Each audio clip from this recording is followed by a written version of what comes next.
This is All India Radio. In the program Money Talk, now we bring you a discussion on rise in rural wages and growth of India's rural economy. The participants are Sushma Ramachandran, Economic Analyst, and Rajesh, Laikh, AIR Correspondent. Sushma, the rural real wage growth is an important indicator of the well-being of individuals, especially the poor and the rural segment. What is your view? How have the rural wages gone over the years? Well, I think there has been a consistent rise in rural wages.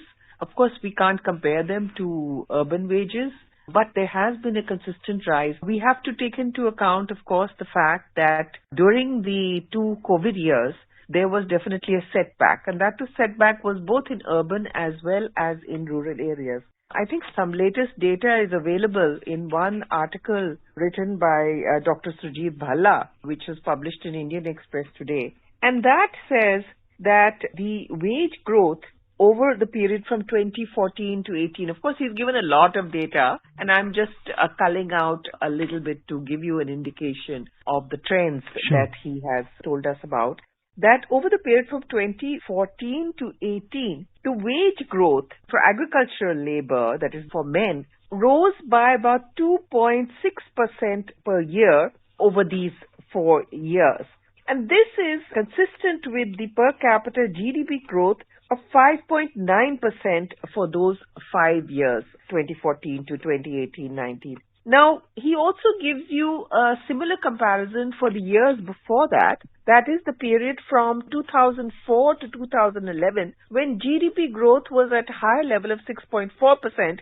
And at that time, the comparable increase in rural wages was 3% per year. However, once you reach 2019-20 and 2021, of course, we come into the COVID area, and therefore there was a slide back. Now we move forward to 2022-23, and here the economic survey has said that nominal wages have gone up in rural areas in this period, but here the problem is that it has not been converted into real increase in wages simply because of inflation. And that, of course, you see the economic survey for this year has given us details on that. So there has been, as I said, you talked about rural wages and the trends. There has been a consistent rise over the period probably from 2014 to now, but we have this gap period of the pandemic when, rural wages had a setback. Sushma, to add to what you just mentioned, for the years 2014 and 18, only for 9 out of 38 categories was real wage growth less than the 2.2% annual increase. So the wage growth for male, and very critically he's divided the two between the male and the female wages. Yes. The wage growth for male, sowing, plowing and harvesting average 2.6% per year. This is high real wage growth and consistent with per capita GDP growth of 5.9% for these 5 years, which you mentioned. And per capita GDP growth averaged 6.4% during the high growth years of 2004 to 2011. Yes, when wage growth for male sowing, plowing and harvesting averaged 3% per year. Yes. So that's an encouraging data. Very encouraging that overall over this period, let's say right from 2014 to now, there has been a consistent increase. However, after 2018, obviously there was a dip because of the COVID pandemic. And of course, what is interesting is that even during the pandemic, there are other studies which have shown that there has been a spike in rural wages as compared to urban areas during the pandemic because there was a great demand in rural areas for agricultural labor at the time, and you had a lot of people migrating from urban areas to rural areas.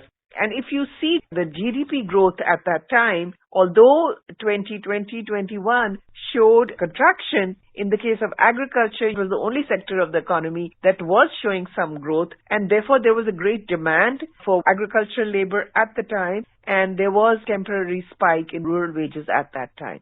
So those were, of course, special conditions, but I think overall we can say that there has been a consistent rise over the past decade. Yeah, and if I were to give you further figures, the nominal rural wages have in fact increased at a steady positive rate during FY23. In agriculture, year-on-year rate of growth of nominal wage was 5.1% for men and 7.5% for women during the period April to November 2023. And in non-agricultural activities, the growth of nominal wage rate was 4.7% for men and 3.7% for women during the same period. And of course, I'm quoting the Economic Survey 2022-23. Yes. So, Sushma, you also mentioned about the inflation. So, going forward, as the inflation is expected to soften with the easing of international commodity prices and domestic food prices, do you expect it to translate into the rise in real wages as well?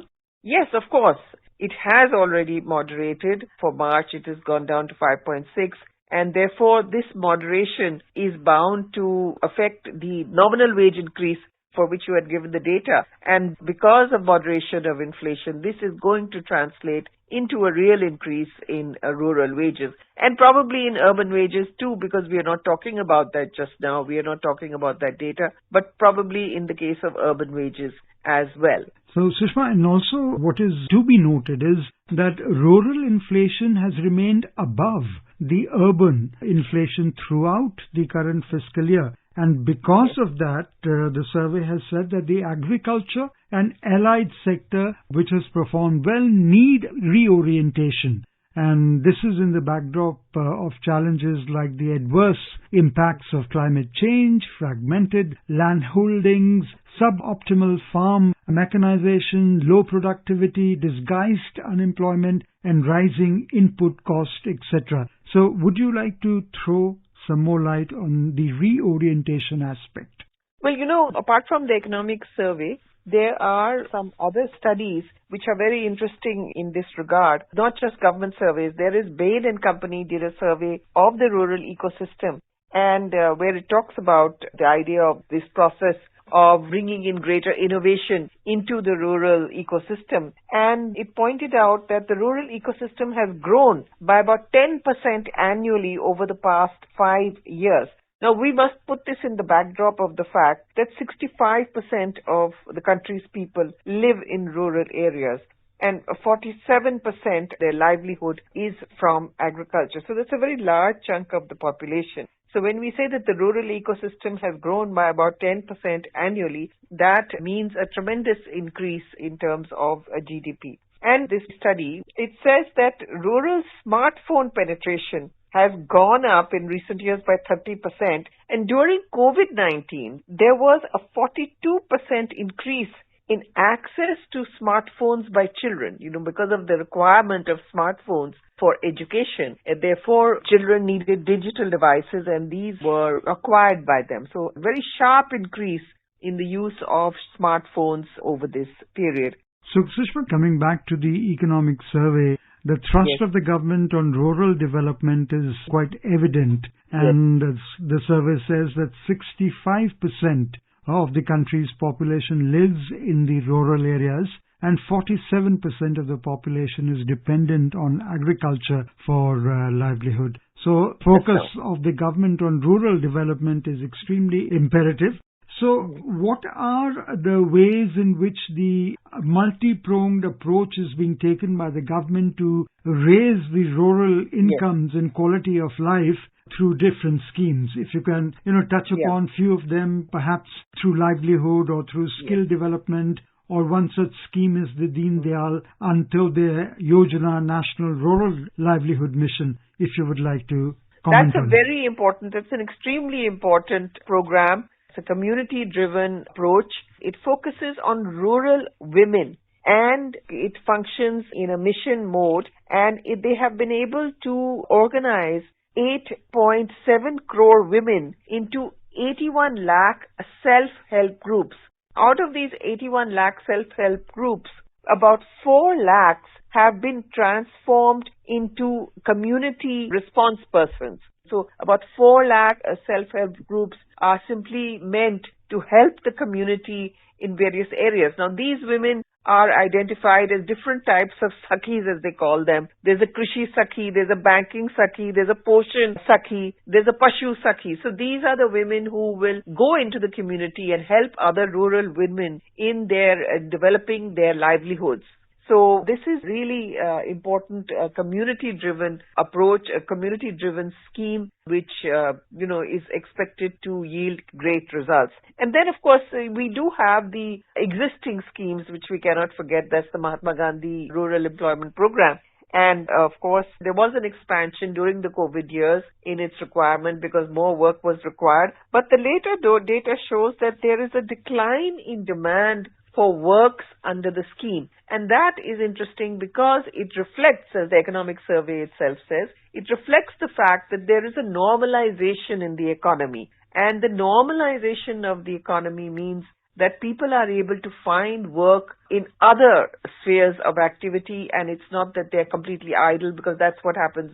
Manrega is meant to be an occupation or job of last resort when people are not able to get work either in agriculture or even in non-agriculture projects in rural areas. So this is definitely a positive, that there has been a decline in demand. I think there were 85 lakhs works were completed in 2022 and 70.6 lakh works were completed in 2023. But I think that data is from April to January. And then, of course, there are skill development schemes which have been effective in training about 13 lakh young people.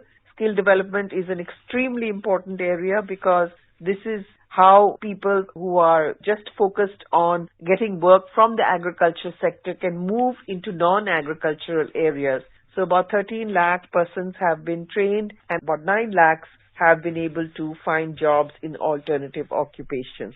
There are, of course, schemes completely aimed at empowering women to create all-women self-help groups, which has bank linkages and enables microfinance to be carried out. So there, the self-help group approach is something that is being carried out in a much larger way than ever before. And the idea is to mobilize rural women and utilize them productively and effectively so that they can work on their own. I mean, they don't have to rely on getting jobs elsewhere. The self-help groups will create their own entrepreneurial businesses, and linkage with banks will enable them to get finance. And then, of course, you have the Pradhan Mantri Awas Yojana, which is for housing, which has created 2.1 crore houses have been built, 2.7 crores have been sanctioned. So that has been an extremely successful and extremely important scheme, because to get what they call a pakka house, instead of living in a hut or a shanty, people in rural areas are now able to live in well-built houses as a result of this scheme. I think the latest scheme that one needs to talk about is the Jal Jeevan Mission. It's something very important, the provision of potable drinking water by tap to people in rural areas. People who had great difficulty in getting drinking water had to go miles for their drinking water. Piped drinking water is now reaching them. And earlier, piped drinking water was only reaching 3.2 crore people, and it is now reaching about 11 crore households. Of course, there's still a long way to go because you have 19.4 crore households actually to be covered. So this is all due to rise in rural wages, and there has been a positive growth of India's rural economy, which aims to improve the quality of life in all the aspects